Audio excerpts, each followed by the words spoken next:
Hi, my name is Dawa Sherpa. I'm on the top of Mount Everest. As you can see all around us, there's ice and snow and glaciers. But it's predicted that by 40 years, all this will have melted away. Not only will this be a loss for us mountaineers, this is a treasure for us, but it is also a vital necessity for billions of people who depend upon these glaciers for water. The average temperature increase in Nepal is twice that of the global average. So what that means is that we're already seeing everything that's going to happen in the world. From another point of view as well, Nepal is not to blame for this.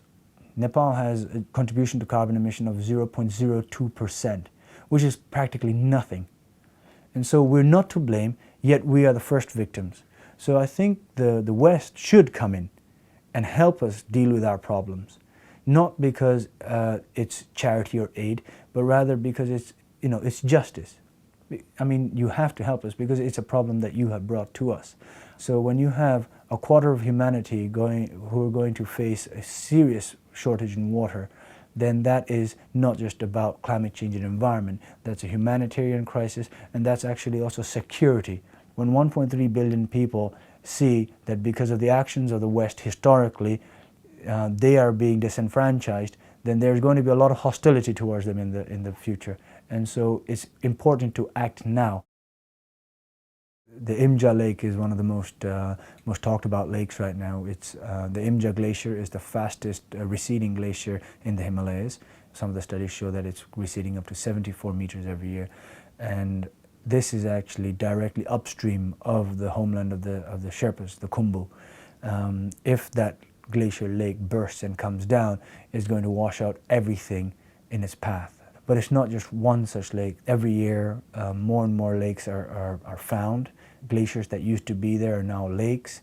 Something like an estimate of more than 2,000 glacial lakes in the Himalayas, 20 of which are in a critically dangerous stage, i.e. Dangerous in terms of it's about to burst and it's going to wash out everything downstream. There's a prediction by ICIMOD that in 40 years' time, there's going to be no more glaciers left because they're all going to be melted away. So when that time comes, there's going to be 500 million people who are going to face chronic water shortages, and there's going to be a lot of problems coming.